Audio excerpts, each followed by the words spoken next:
आइए हम लोग बात करने वाले हैं लेंस की।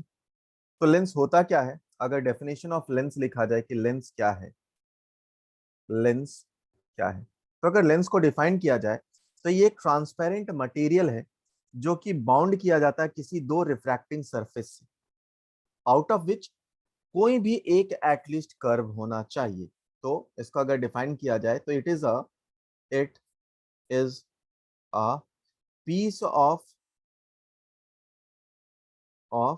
Transparent material, transparent material, it is a piece of transparent material which is bounded by two refracting surface,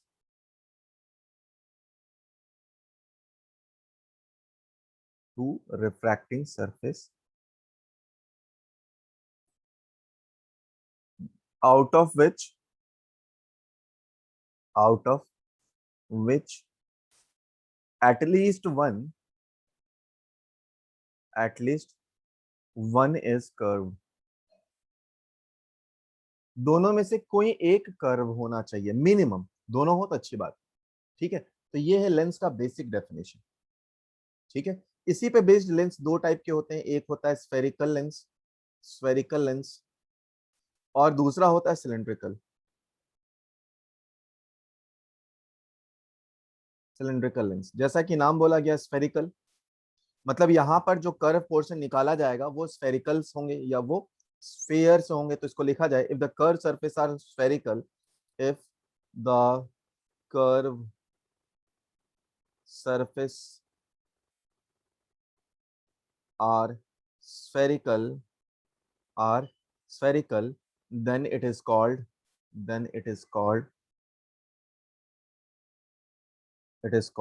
spherical lens।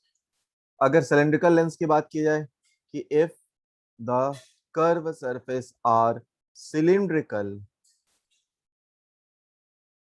cylindrical then it is a cylindrical lens।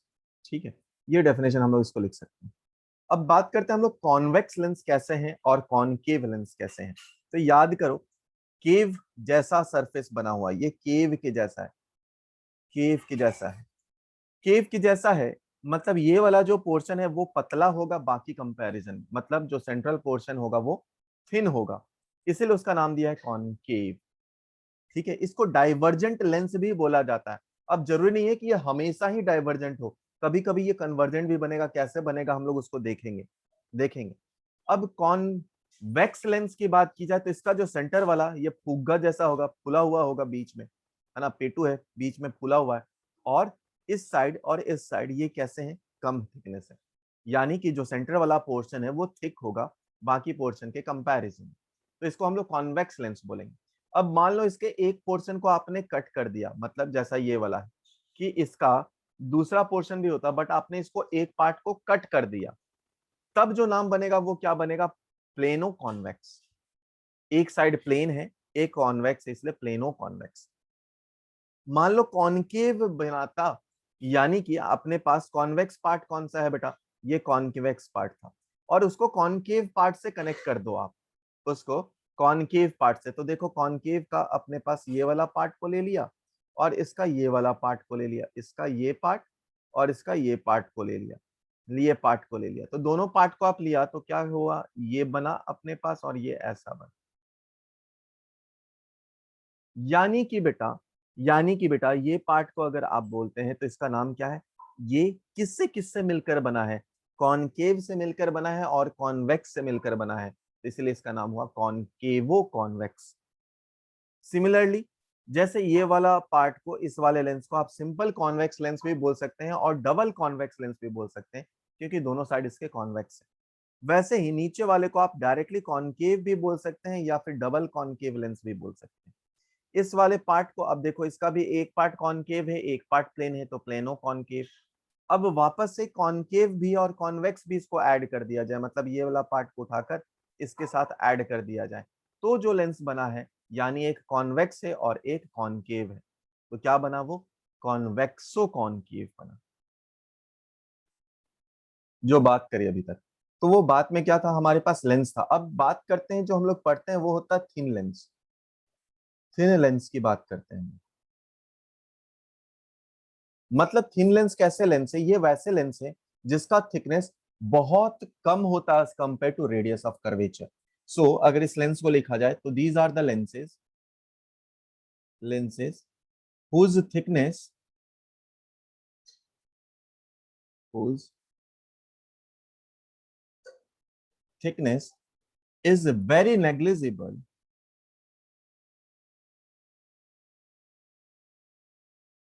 whose thickness is negligible in comparison to radius, in comparison,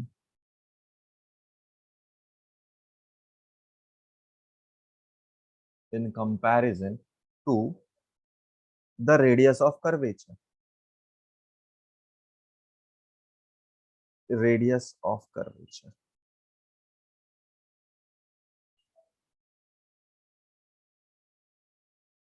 radius of curvature। अच्छा, radius of curvature के comparison में भी कम होता है। Comma चाहो तो आप लिख सकते हैं ये भी कि distance of object, distance of object के कंपैरिजन में कम होता है, फोकस के कंपैरिजन में कम होता है। ठीक है, ये भी आप लिख सकते हैं, फोकस के कंपैरिजन में भी ये कम होता है। अच्छा, नेक्स्ट पॉइंट आता है कि ऑप्टिकल सेंटर क्या होता है। Optical centre, optical centre. अच्छा, ठीक। मान लीजिए हमारे पास ये थिन लेंस है, ये हमारे पास थिन लेंस है, और ये लाइन क्या हो गया, प्रिंसिपल एक्सिस होगी। ठीक है, तो ये एक ऐसा पॉइंट है, ये एक ऐसा पॉइंट है जिस पे अगर रे ऑफ लाइट आता है तो वो अनडेविएटेड पास कर जाएगा, मतलब वो यहां से यहां तक मस्त से चला जाएगा। ठीक है, एंड दोनों कर्वेचर को भी कनेक्ट करेगा ये पॉइंट। ये जो पॉइंट है वो लेंस के बीच में या लेंस में ही लाई करने वाला। तो जनरली हमारे लिए ऑप्टिकल सेंटर जो है वो यहाँ पर दोनों के बीच में या दो इस लेंस के सेंटर पे एक्ट हो रहा है। अगर प्रिंसिपल एक्सिस की बात करें तो हम लोग बात कर चुके हैं प्रिंसिपल एक्सिस क्या होता है, बहुत बार बात कर चुके हैं प्रिंसिपल एक्सिस क्या होता है। क्या होता है प्रिंसिपल एक्सिस, हम लोग बात कर चुके हैं, ये एक स्ट्रेट लाइन है जो centre of curvature and optical centre को कनेक्ट करता है। याद करो मिरर के केस में हम लोग उसे पोल बोले थे। ठीक है, तो नेक्स्ट जो थ्योरी बचा वो क्या हुआ, principal axis, principal axis, principal axis. तो ये क्या होगा, ये होगा, ये वो स्ट्रेट लाइन है, ये वो स्ट्रेट लाइन है which which connect connect centre of curvature, which connect center of curvature and optical center,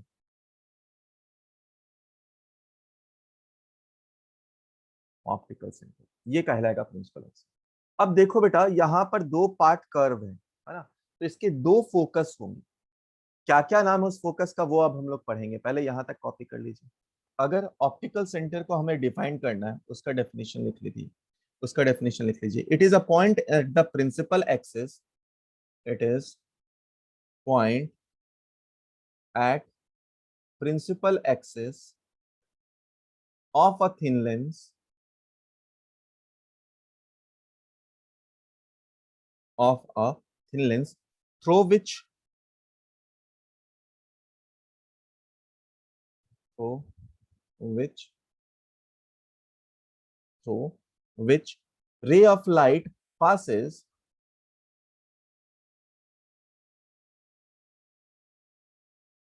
passes undeviated, undeviated, and it divides the distance between the, it divides, it it divides the distance between distance between the two poles, ये जो है ये दो poles थे, two poles in the ratio of, in the ratio of radii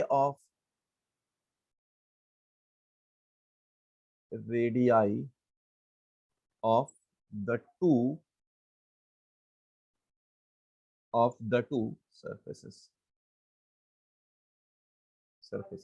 इन दोनों पोल को ये divide करता है, किस रेशियो में डिवाइड करता है, जो उस रेडियस, मतलब इसका रेडियस है, इसका भी कुछ अलग अलग अगर रेडियस है तो उस रेडियस के रेशियो में डिवाइड करता है।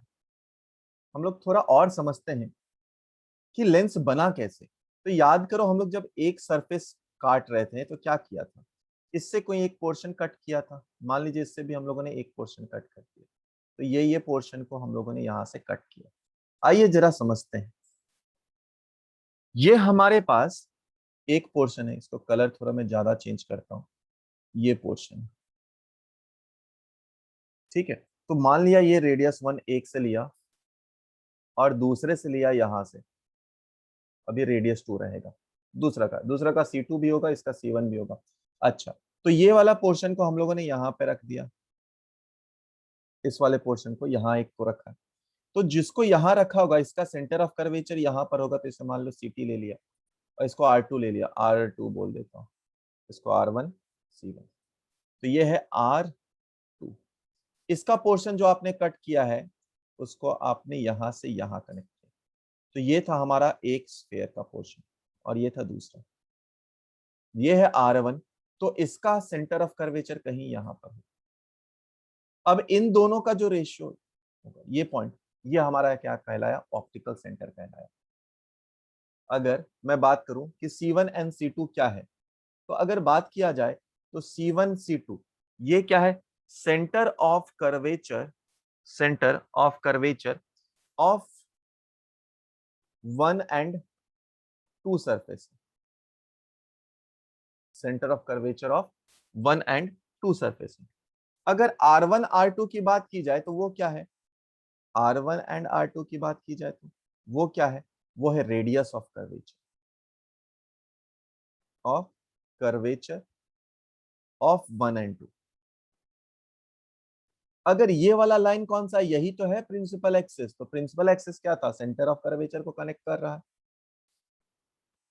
ठीक है। एंड ऑप्टिकल सेंटर को कनेक्ट करता हुआ जो लाइन जा रहा वो कहला रहा हमारे लिए प्रिंसिपल एक्सिस, यही कह रहा हमारे लिए प्रिंसिपल एक्सिस। हम लोग लेंस की बात करते हैं, तो लेंस में दो फोकस हैं क्योंकि दो रेडियस भी हैं। आओ देखो, अगर बात की जाए कौन कौन से फोकस होते हैं, और दोनों लेंस के लिए हम लोग बात करते हैं, चलो दोनों लेंस को एक साथ में ड्रॉ कर लेते हैं। ये है हमारा एक लेंस, कॉन्वेक्स, कॉनकेव भी ड्रॉ कर देते हैं।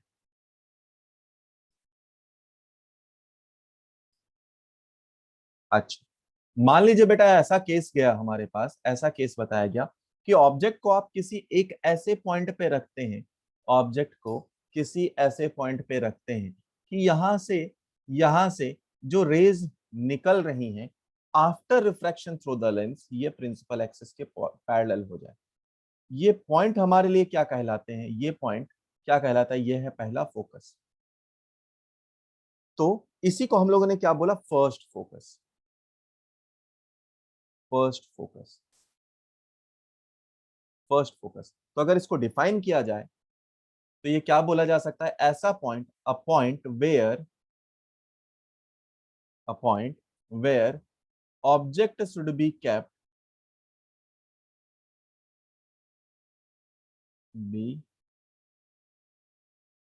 kept such that objects should be kept such that the ray emerging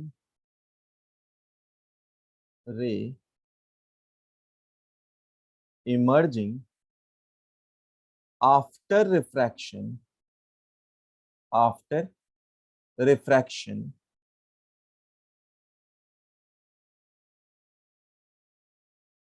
become parallel to become parallel to principal axis principal axis। Similarly हम लोग क्या बोलेंगे इसके लिए कि यहां पर अगर हम लोग मान लो एक पॉइंट है जहां पर ये रेज ऑफ लाइट आ रही थी और रिफ्रैक्ट होकर ये पैरेलल बन गई, पैरेलल हो गई, तो ऐसा अपीयर होगा कि ये रे ऑफ अपीयर हो रहा है कि ये रे ऑफ लाइट किसी एक फिक्स पॉइंट से आ रहा है। इसको हम लोग क्या बोले, यहाँ पे अपीयर हो रहा है ना, कि किसी एक पॉइंट से निकलकर आ रहा है, तो ये कॉनकेव लेंस का फोकस कहलाया।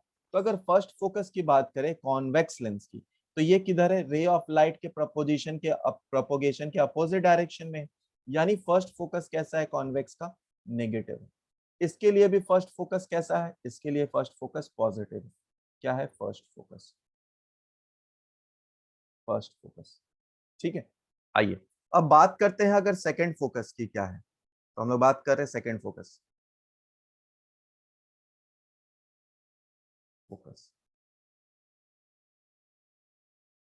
ठीक है। सेकंड फोकस में बात करें तो ये हमारे पास रे ऑफ लाइट है, यहां से इनफाइनाइट से आता हुआ ये क्या था, प्रिंसिपल एक्सिस। अरे शाबाश, ये है हमारे पास,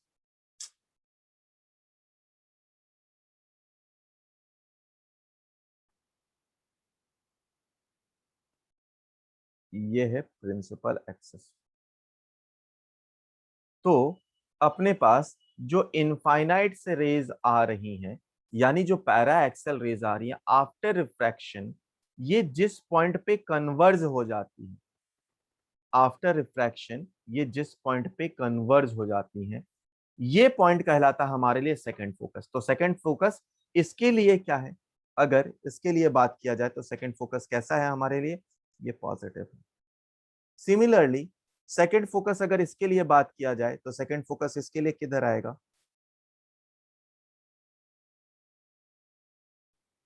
इसके लिए सेकंड फोकस किधर आएगा, इस साइड आएगा। सेकंड फोकस किसके लिए, अगर कॉन्वेक्स के लिए बात किया जाए तो पॉजिटिव है, अगर कॉनकेव के लिए बात किया जाए तो नेगेटिव है। जनरली जब हम लोग बोलते हैं कि फोकस ऑफ द लेंस ये दिया है, मतलब हम लोग सेकंड फोकस की बात करते हैं जनरली, तो सेकंड फोकस की बात करते हैं, यानी हम लोग मानते हैं कि जो फोकस ऑफ कॉन्वेक्स लेंस कौन सा है, वो कौन सा है, सेकंड फोकस। हम लोग ऐसा मानते हैं कि जनरली जब आप फोकस की बात कर रहे हैं तो हम लोग सेकंड फोकस के लिए ही दोनों केस में बात कर, हम लोग सर वो बात आपको करें मिरर के लिए दिए थे। हम लोग बात कर रहे हैं कि डिफरेंट डिफरेंट पोजीशन पे जब आप ऑब्जेक्ट को रखते हैं तो कैसे कैसे, या डिफरेंट डिफरेंट पोजीशन पे इमेज फॉर्मेशन कैसा कैसा होता है। अगर रे ऑफ लाइट पैरा एक्सेल है, इनफाइनाइट से आ रही है रेज, तो वो आकर रिफ्रैक्ट कर कर कहाँ जाएगा, फोकस पे। अपने को अब पता है कि वो सेकेंडरी फोकस पे आएगा। जो साइज ऑफ द इमेज बनेगा बहुत ही छोटू सा बनेगा, इनफैक्ट ये पॉइंट इमेज बनेगा। नेक्स्ट आते हैं दूसरे पोजीशन पे। केस अगर हम लोग बात करें सेकंड केस, यहां पर अपने पास एक दूसरा लेंस रखा, मतलब कॉन्वेक्स लेंस ही है, बट ये कौन सा पॉइंट था, ये पॉइंट था हमारा पास सेंटर ऑफ कर्वेचर। यानी कि अगर इनफाइनाइट और सेंटर ऑफ कर्वेचर के बीच में कहीं आप ऑब्जेक्ट रखते हैं, देखो इनफाइनाइट पे रखा था तो कहां बना था, फोकस में रखा था, और ये है सी। जैसे ही आप आए किस में, सेम, दोनों केस में आप मिरर और ये दोनों सेम सेम चलेंगे, तो जैसे ही आप सी और इनफाइनाइट के बीच में आए, इमेज कहां बनने लगा, इमेज इधर की तरफ ट्रैवल करने लगा, यानी ये बनेगा अभी सी एंड एफ के बीच में इमेज बना। कैसा बना, एक्चुअली में थोड़ा सा छोटा बना, इन्वर्टेड उल्टा दिख रहा ना, तो इन्वर्टेड बना, रियल बना है। जब आप 2f पे रखें, 2f मतलब क्या है, ये सेंटर ऑफ कर्वेचर है, तो इमेज एग्जैक्टली सेम साइज का कहां बनेगा, 2f पे ही बनेगा, यानी कि सी पे ही बनेगा, सेम साइज का बनेगा। ऐसा ही हम लोग मिरर के केस में भी करें। अब जब थर्ड केस में आप कहां रख देंगे, सी एंड एफ के बीच में, सी एंड एफ के बीच में, तो याद करो कहां बनेगा, सी से दूर बनेगा। ये सी है तो इमेज इससे दूर जान रहा है, यानी इनफाइनाइट और इसके बीच में बनेगा, बट ये मैग्नीफाइड हो जाएगा। और जैसे ही आप फोकस पे रख देंगे, फोकस पे रखें, कहां बनेगा, इनफाइनाइट पे बनेगा। कैसा बनेगा, कैसा बनेगा, बहुत ही ज्यादा बड़ा वाला इमेज बनेगा। कैसा और बनेगा, कैसा रियल रहेगा, इन्वर्टेड, रियल ही बनने वाला बट इन्वर्टेड रहेगा। ठीक है। अगर हम लोग बात करें कि ऑब्जेक्ट को अगर आप कहां पे रख दें, फोकस और जो ऑप्टिकल सेंटर है दोनों के बीच में रख दें, तो इमेज कैसा बनेगा, बहुत बड़ा बनेगा, बट इमेज वर्चुअल बनेगा, इरेक्ट बनेगा। तो कई बार ये पूछा जाता है कि ऐसा लेंस बनाओ जो कि दोनों इमेज बना रहा है, मतलब रियल भी बना रहा और वर्चुअल भी बना रहा। तो ये भाई सब कौन से है हमारे लिए, कॉन्वेक्स लेंस है। अगर कॉनकेव की बात की जाए तो एक ही टाइप के इमेज ये बेचारे फॉर्म करते हैं, कहीं पे भी आप रखो ऑब्जेक्ट, हमेशा ये जो कॉनकेव लेंस है, ऑब्जेक्ट को आप कहीं पे भी रखो, नो मैटर कहां रखने आप, रखने के बाद हमेशा इमेज कैसा बनेगा, छोटू सा बनेगा, वर्चुअल बनेगा और इरेक्ट बनेगा। ठीक है। सेम यही जो लेंसेज हैं, और इसमें और मिरर दोनों का सारा केस सिमिलर है। तो आप दोनों में से एक को भी पढ़ते तो दूसरे को आप आसानी से बता सकते। ये हमारे पास लेंस है। ऑप्टिकल सेंटर कहां पे होगा, अपने को पता, ऑप्टिकल सेंटर यहां पर होगा। तो यहां पर पहले हमने क्या रखा, ऑब्जेक्ट रखा, ऑब्जेक्ट रखा। तो जैसे ही आपने ऑब्जेक्ट को रखा तो क्या होगा, यहां से ये जाएगा, ये इस पार्ट में रिफ्रैक्ट होगा पहले, फिर इस पार्ट से रिफ्रैक्ट होकर थोड़ा सा इधर आएगा, फिर यहां से रिफ्रैक्ट होगा और फाइनली ये इधर जाएगा, फाइनली ये इधर जाएगा। चाहे तो आप रिफ्रैक्शन से निकाल सकते हैं इसको, यहाँ पे परपेंडिकुलर ड्रॉप करना, स्नेल्स लॉ के लिए एक मीडियम से दूसरे मीडियम में जा रहा, मान लो इसका रिफ्रैक्टिव इंडेक्स म्यू दे दिया या म्यू टू दे दिया, इसका म्यू वन दे दिया, ये भी हम लोग बात करेंगे। ये इधर भी म्यू वन है, तो सराउंडिंग है और लेंस का मटेरियल का मीडियम म्यू टू है। तो आप देखेंगे एक से दूसरे में जाएगा, मतलब रेयर से अगर डेंसर में जा रहा तो वो बेंड करेगा टुवर्ड्स नॉर्मल, फिर यहाँ पर एक नॉर्मल आप ड्रॉप करेंगे और यहाँ से ये अवे फ्रॉम द नॉर्मल, मान लो यहाँ पर बन रहा है, फाइनल इमेज यहाँ बनेगा। बट अगर आप देखें कि यहां पर भी एक रिफ्रैक्शन हुआ है, तो यहां का जब आप इमेज बनाएंगे, यहां का इमेज जब बनाएंगे, तो ये इमेज थोड़ा पहले कहीं बन रहा होगा, यहां पे मान लीजिए I1 बना। ये जो I1 है, ये वर्चुअल ऑब्जेक्ट के जैसा ट्रीट किया जाएगा, किसके लिए, सेकंड केस के लिए, सेकंड केस के लिए। तो मान लो पहले वाले का ये रेडियस R1 है और इसका रेडियस ये R2। आइए अब हम लोग लिखने चलते हैं। तो refraction through the first surface, refraction, refraction at one surface. ठीक है, इस सरफेस पे बात करते हैं। तो देखो बेटा, हम लोग क्या जानते थे कर्व सरफेस के लिए कि म्यू टू अपॉन वी, और यहाँ पे ये जो डिस्टेंस लिया है, मान लीजिए इसको मैंने V1 दे दिया, क्योंकि ये फाइनल इमेज नहीं है तो V1 ले लेते हैं, I1 के लिए बात कर रहे हैं, minus mu two, mu one upon u is equal to mu two minus mu one upon R1 के बराबर। यह आया हमारे लिए क्या, पहला, पहला सरफेस के लिए। अब अगर दूसरे सरफेस के लिए बात करें, मतलब रिफ्रैक्शन एट द, सवाश, रिफ्रैक्शन, हाँ, तो हम लोग बात कर रहे हैं refraction at surface two, surface two. अब इसके लिए जो फाइनल इमेज बन रहा है वो किधर बनेगा, बाहर की तरफ बन रहा होगा। मतलब हम लोग क्या लिख सकते हैं, म्यू वन अपॉन वी, ये फाइनल इमेज है। अब इसके लिए ऑब्जेक्ट कितना बन गया, वो V1 है, ऑब्जेक्ट जो है वर्चुअल ऑब्जेक्ट वो V1 है, तो इसको क्या लिखेंगे, म्यू टू अपॉन V1। और यहां पर क्या लिख सकते हैं, यहां पर क्या लिख सकते हैं, mu one minus mu two upon R2, क्योंकि इसके लिए बाहर सेकेंड मीडियम कौन सा, वन है। तो इस ये सेकेंड सरफेस के लिए हम लोगों ने लिखा। अगर ये दोनों अपने को समझ में आ गया तो बाकी कुछ नहीं, आप दोनों को ऐड कर दीजिए। तो 1+2 अगर मैं कर देता हूँ, 1+2 कर देता हूँ अगर, तो कितना हो जाएगा बेटा, दोनों को ऐड कर दो। तो इसके साथ ये भाई साहब निपट जाएंगे, स्वाहा हो गया। तो क्या लिखा आपने, mu one upon v minus mu one upon u, ये तो दोनों म्यू वन आया, बहुत अच्छी बात। अब दूसरे के लिए अगर हम लोग लिखें, तो मैं mu two minus mu one को अगर मैं कॉमन ले लूं, mu two minus mu one को कॉमन ले लिया, तो कितना आएगा बेटा, यह आ जाएगा R1, यहाँ पे माइनस कॉमन लिया होगा मैंने, तो माइनस R2 के बराबर आया।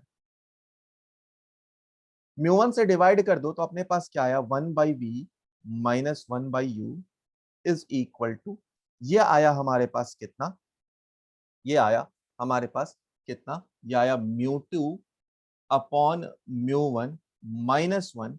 देखो म्यू टू किसका था, लेंस वाला मीडियम, म्यू वन किसका था, सराउंडिंग का, 1/r1 -1/r2।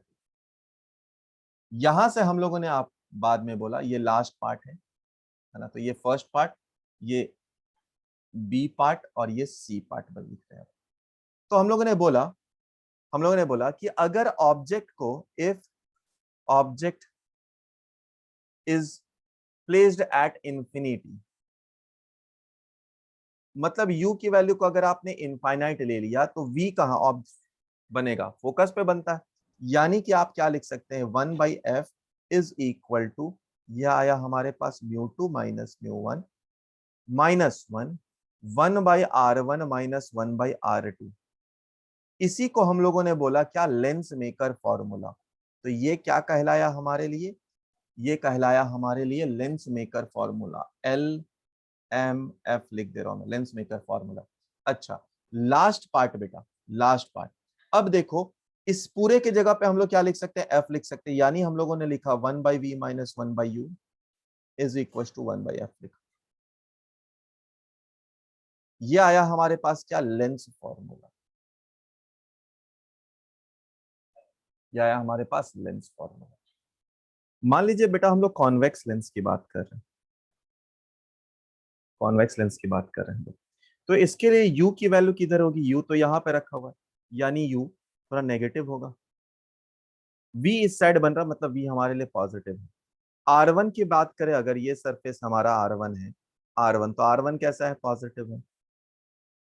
r2 की बात करें अगर, तो ये है r2, नेगेटिव है। तो अगर इसकी बात की जाए, u की value negative, v positive, r1 positive, r2 negative, ठीक है।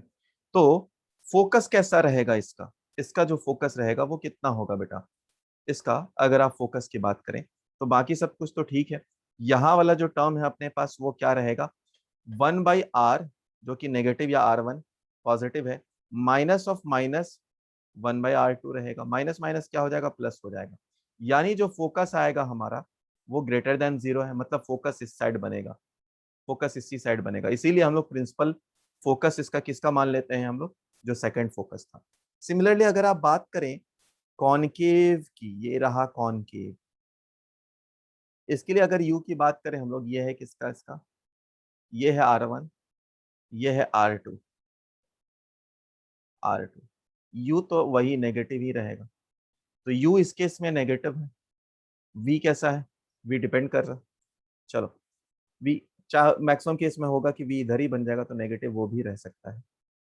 फोकस की अब बात करें अगर हम लोग, तो ये μ2 माइनस μ1, μ2/μ1 -1 वाला टर्म, यहां पर क्या है, r1 देखो बेटा नेगेटिव है, तो इस केस में r1 कैसा है, नेगेटिव है, r2 कैसा है, पॉजिटिव है।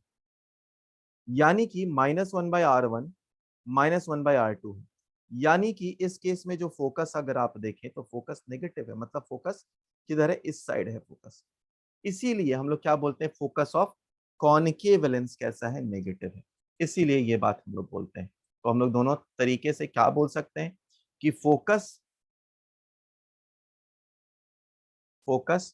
ऑफ कॉन्वेक्स कैसा है, ये पॉजिटिव है। अब ये जरूरी है क्या हमेशा पॉजिटिव होगा, उस पे भी आएंगे। फोकस ऑफ कॉनकेव कैसा है, ये नेगेटिव है। ठीक, इस सवाल में हम लोग देखेंगे कि जो फोकल लेंथ है वो जरूरी नहीं हमेशा इसका पॉजिटिव ही हो, चेंज भी हो सकता है, डिपेंड करता है किस पे, मीडियम पे भी डिपेंड करता है। हम लोगों ने अभी अभी देखा लेंस मेकर फॉर्मूला से कि फोकस आपको निकालना हो तो क्या लिख सकते हैं, μ2/μ1 -1 लिख सकते हैं हम लोग, 1/r1 -1/r2, ठीक है। अच्छा, एक और आपको मैं सिमिलैरिटी यहाँ पे करके देता हूँ। मान लीजिए ये r है हमारे पास, ये भी r है, तो r2 क्या था, नेगेटिव था ना बेटा, तो हम लोग क्या लिख सकते हैं, 1/f is equal to μ2 minus μ1, यहाँ पे क्या आया, 1/r, ये है माइनस ऑफ -1/r, यानी कितना आ गया, 2/r। यानी 1/f is equal to μ2/μ1 -1 2/r। ठीक है, 2/r। चलो अब देखते हैं इसके लिए हमारे पास 2/r अगर सेम हो तब, है ना। आप R1 R2 लेकर भी कर सकते हैं, सेम ही आएगा, कोई दिक्कत वाली बात नहीं होगी। मैं इससे करके दिखा रहा हूं आपको। चाहो तो आप, जितने लोगों को दिक्कत हो, आप पहले वाले से भी कर सकते हैं, मैं दोनों को आपको बता रहा हूं। अगर आप इस वाले फॉर्मूला से ही करते हैं तो क्या करते हैं आप, तब आप लिखते हैं R1 की वैल्यू कितनी 20 है सेंटीमीटर में, और R2 की वैल्यू -20 है। उसके बाद सिंप्लीफाई करते हैं। म्यू1 कितना है, इसका कुछ नहीं दिया है तो 1 ले लीजिए, ये 1.5 दिया है, तो यहाँ पर मैं लिख रहा हूँ 1/f। 1.5 का मतलब क्या है, ये 3/2 है, -1, यानी कि ये 2/r है। अब यहां से देखो तो एलसीएम ले लो, 3 - 2 कितना हो जाएगा, 1, 2 2 कट जाएगा, मतलब f की वैल्यू किसके बराबर आ गई, r के बराबर ही आई है, यानी वो +20 सेंटीमीटर आया है।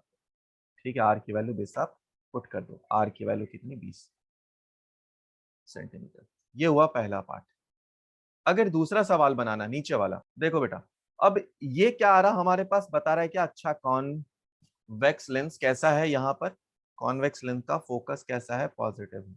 अगर मान लो मैंने इसको कोई दूसरे मीडियम में रख दिया, मतलब मान लो कोई दूसरे मीडियम में आपने रख दिया, मीडियम को चेंज कर दिया, एयर नहीं है अभी, तो आप फोकस को क्या लिखोगे, फोकस इज इक्वल म्यू2 कितना है इस केस में हमारे लिए 1.5, यानी है 3/2।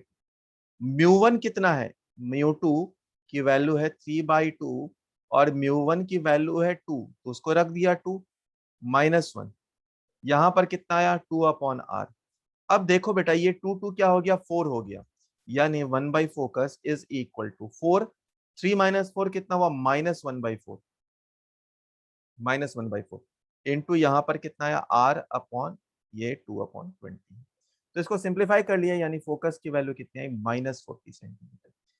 ये मुझे वैल्यू नहीं बताना था, मेरा काम ये है कि जो अभी आप कन्वर्जेंट लेंस बोल रहे थे, इसको क्या बोलते हैं हम लोग, कन्वर्जेंट लेंस भी बोलते हैं, कन्वर्ज कर रहा है क्योंकि कन्वर्जेंट लेंस है। अभी वो कन्वर्जेंट लेंस किस में बदल गया, डाइवर्जेंट लेंस में बन गया। तो कन्वर्जेंट लेंस डाइवर्जेंट लेंस में बन गया है कब, जब आप सराउंडिंग मीडियम को चेंज कर देते हैं।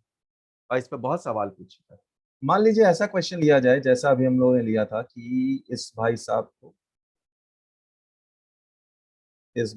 को ये रखा 1.5, सेम सब कुछ सेम, इसका रखा 20, इसका रखा 20। ठीक है,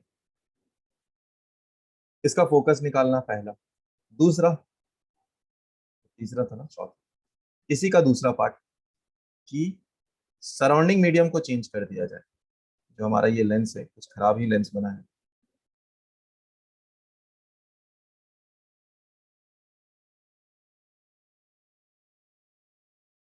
ये है 1.5, और इधर है 2 दे दिया वापस, सब कुछ सेम, 20 20।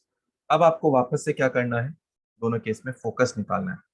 देखो बेटा, अगर ऊपर वाले को बनाए पहला, तीसरा वाले को, सबको एक एक करके बताता हूँ। मैं बिल्कुल बेसिक से वापस जा रहा हूँ। ये हमारे लिए R1 है ना। R1 अभी कैसा हो जाएगा, नेगेटिव हो जाएगा, तो R1 की वैल्यू नेगेटिव आ गई, -20। R2 की वैल्यू किधर आ गई, इसको कर्व को ड्रॉ करके देखो, ये इस साइड आ रहा ना, रे ऑफ लाइट के सेम डायरेक्शन में रहेगा, तो R2 की वैल्यू 20 आ गई, बहुत बढ़िया। अब यहाँ पर हम लोग म्यू2 की वैल्यू 1.5 है, और म्यू1 की वैल्यू 1, म्यू1 की वैल्यू 1 है। तो फोकस अगर निकाला जाए 1/f इज इक्वल टू किसके बराबर होगा, म्यू2 जो कि है 3/2 बाई म्यू1 जो कि है 1, -1।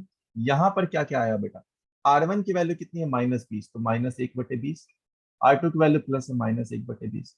अब इसको सिंप्लीफाई करो तो ये आ गया 1/फोकस इज इक्वल टू, ये आ गया क्या, 3 - 2, तो पॉजिटिव था, यानी कि आ गया ये 1/2, यानी कि यहाँ पर आया -2/20, यानी यहाँ पे 2/20, यानी कि जो फोकस आया वो -20 आ रहा है, यानी कि इसका मतलब क्या है कि ये एक डाइवर्जेंट लेंस है, डाइवर्जेंट लेंस। बट अगर इस केस के लिए अगर आप बात करते हैं, है ना, सब कुछ सेम है, R1 की वैल्यू -20, बहुत अच्छे सर, R2 की वैल्यू +20, बहुत अच्छे सर, म्यू1 की वैल्यू यहाँ पर 2 लिख दिया है मैंने, और म्यू2 की वैल्यू 3.5 ही है, सॉरी 3/2 यानी 1.5।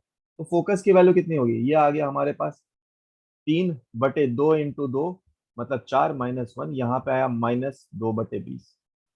अब यहाँ पर कितना आ गया बेटा, यह आया हमारे पास फोकस इज इक्वल टू -1/4 ये आया, और यहाँ पर आया -2/20, यानी फोकस कितना आया, +40 आया। यानी ये कैसा बन गया है बेटा, ये कन्वर्जेंट बन गया है, कन्वर्जेंट बन गया है। मतलब कि लेंस जो कन्वर्जेंट है या डाइवर्जेंट है, ये डिपेंड कर रहा कि मीडियम कैसे कैसे हैं। ठीक है, अगर एयर रखा गया है तो हम लोग जो पढ़ते हुए आए हैं कि ये हमारे लिए डाइवर्जेंट लेंस के जैसा काम करेगा, तो बिल्कुल ठीक है। जब सराउंडिंग मीडियम एयर हो या फिर लेसर हो, मतलब ये 1.5 है ना, तो 1.2 भी लेते आप तब भी ये ऐसा ही काम करता, डाइवर्जेंट ही काम करता। ठीक है, देखो बेटा हम लोग लैटरल मैग्निफिकेशन पढ़ रहे हैं। मैग्निफिकेशन मतलब height of the image upon height of the object की बात करने वाले हैं हम लोग। अच्छा, ये ए बी को मैंने ले लिया, इसको कोई पॉइंट अपना सी ले लेते हैं, ये सेंटर से ही पास कर रहा है तो सी ले लेते हैं। आ जाइए, अब हम लोग जरा देखें तो दोनों ट्रायंगल जो है हमारे पास, triangle triangle B A C, similar to triangle, similar to triangle B dash A dash, ऊपर जगह नहीं बन रहा, यहाँ लिखते हैं B A C, similar to triangle B dash A dash C के बराबर। अच्छा, अगर ऐसी बात है बेटा तो हम लोग क्या बोलेंगे, A B upon C A should be equal to A dash B dash upon upon क्या लिख सकते हैं हम लोग इसके लिए लिख सकते हैं सी ए डैश। बहुत ही बढ़िया। अब देखो जरा ध्यान से देखो, इसका हाइट को अगर मैंने एच नॉट ले लिया है, मैग्निफिकेशन बेसिकली क्या है हमारे पास, H not upon H not ले लिया। ये डिस्टेंस हमारे पास कितना है, ये डिस्टेंस हमारे पास -u के बराबर होगा। ये इन्वर्टेड है तो -hi के बराबर है, और ये v के बराबर है, पॉजिटिव। यानी अगर मैं यहां से H I upon H not जो कि मैग्निफिकेशन है मेरा, उसकी बात करूं तो ये किसके बराबर आ गया, v/u के बराबर आ गया, v/u के बराबर आया। अब ऐसे ही हम लोगों ने निकाला था वहां पर भी, और दो तीन और फॉर्मूले निकाले थे। कौन कौन सा, एक निकाला था एफ एंड यू के टर्म्स में, और एक निकाला था एफ एंड वी के टर्म्स में। तो दोनों फॉर्मूले को यहाँ पे लिखते हैं, फिर लेटरल मैग्निफिकेशन का पूरा फॉर्मूला ही कंप्लीट करेंगे। अगर हम लोग इसके लिए एफ और यू के टर्म्स में इसको निकालें तो अपने पास लेंस का फॉर्मूला क्या होता है, सब कुछ उसी पे डिपेंड करने वाला है। आइए, तो हमारे पास जो लेंस का फॉर्मूला है वो है 1/v minus 1/u is equal to 1/f। ठीक है, तो मान लो मैंने ऊपर से सबसे पहले v से ही मैं मल्टीप्लाई कर देता हूँ, तो ये हो जाएगा 1 minus 1/v/u is equal to, v से मल्टीप्लाई किया तो ऊपर आएगा v, यहाँ पे आएगा f। अब इसको इधर भेज दो, तो v/u इज इक्वल टू कितना आ जाएगा, f minus v upon f के बराबर। तो इसकी वैल्यू कितनी आ गई पहले, f minus v upon f के बराबर। नेक्स्ट अगर हम लोग बात करें u से मल्टीप्लाई करना है अगर, है ना, तो मल्टीप्लाई कर देते, ये 1/v minus 1/u is equal to 1/f है। u से मल्टीप्लाई कर दो तो u/v हो गया, ये माइनस u/v हो गया यहाँ पे, u/u, और ये u/f। तो अपने पास कितना आया, ये आ गया 1, यानी u/v की वैल्यू कितनी आ गई, u/f प्लस 1 के बराबर आ गई। इसी को आप लिख सकते हैं u plus F upon f के बराबर आ गई। यानी कि अगर रेसिप्रोकल ले ले v/u इज इक्वल टू अगर करे तो ये हो जाएगा f अपॉन कितना, f प्लस u के बराबर। ये आया f upon F plus you के बराबर। यही हो गए इसके चार फॉर्मूले मैग्निफिकेशन। सवाल क्या बोला, अगर आपके पास फोकल लेंथ है कॉन्वेक्स लेंथ का 15 सेंटीमीटर, ऑब्जेक्ट 45 सेंटीमीटर पे रखा गया है, और ऑब्जेक्ट का साइज 15 सेंटीमीटर है, तो आपको पोजीशन मैग्निफिकेशन बताना है, पोजीशन किसका, इमेज का, ऑब्वियसली बात है, मैग्निफिकेशन बताना है, and height of the image भी बताना है। ट्राई करें बेटा। आप दो तरीके से इससे लिख सकते हैं, अगर हम लोग बात करें फोकस की तो फोकस 15 सेंटीमीटर है, पॉजिटिव है। यू की वैल्यू कैसी होगी, -45 सेंटीमीटर होगा, और एच नॉट की वैल्यू 15 सेंटीमीटर। आप चाहें आप चाहें तो 1/v minus 1/u is equal to 1/f वाले फॉर्मूले से भी v निकाल सकते हैं, उसकी वैल्यू भी 22.5 आएगा। दूसरा वैल्यू जो आप यूज कर सकते हैं, दूसरा फॉर्मूला, वो आप ये यूज कर सकते हैं, कौन सा, magnification is v/u is equal to focus upon upon क्या यहाँ पे लिख सकते हैं आप, f प्लस यू लिख सकते हैं ना। तो चाहो तो ट्राई करके देख सकते हो, v u की वैल्यू कितनी है, -45 इज इक्वल टू f, तो पॉजिटिव है, यहाँ पे कितना हो गया, यहाँ पे हो गया -45 + 15, -45 + 15। अब आप इसको सिंप्लीफाई करते हैं तो ये आ रहा है हमारे पास 30, 1.5 आ जाएगा, यानी v की वैल्यू दोनों केस में 22.5 आएगा। जैसे v अपने पास आ गया है, आप हाइट ऑफ द इमेज निकाल सकते हैं क्योंकि मैग्निफिकेशन पता है, तो मैग्निफिकेशन इज इक्वल टू क्या है, v/u is equal to hi/h0। तो वहां से आप hi की वैल्यू निकाल लेंगे तो ये -7.5 सेंटीमीटर आ जाएगा। अच्छा, तीसरा अगर आपको मैग्निफिकेशन निकालना है तो आप v/u कर लो, या तो फिर आप क्या कर लो, hi/h0 कर लो। दोनों कर सकते हैं, v/u भी करोगे तो मैग्निफिकेशन हाफ दिख जाएगा आपको, जो कि बताएगा क्या, v की वैल्यू हमारे पास 22.5 है, इसकी वैल्यू है -45। तो आप बता सकते हैं, माइनस बता रहा है कि इमेज इमेज जो है इन्वर्टेड है, तो मैग्निफिकेशन कितना आ गया, ये -हाफ। ठीक है, ये हो गया आंसर।